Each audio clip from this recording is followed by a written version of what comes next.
Welcome to Fluent Phonics.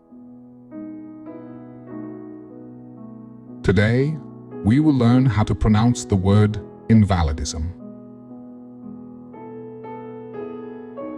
Invalidism. Invalidism. Invalidism.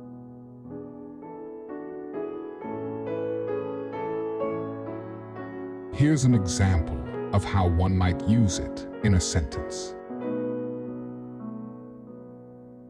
Due to her chronic illness, she was forced to live a life of invalidism and rely on others for help with daily tasks.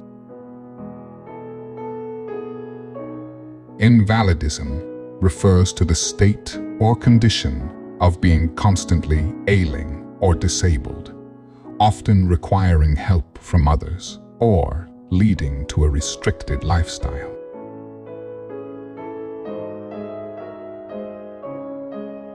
Thank you for your time. If you enjoyed this, please like and subscribe for further content.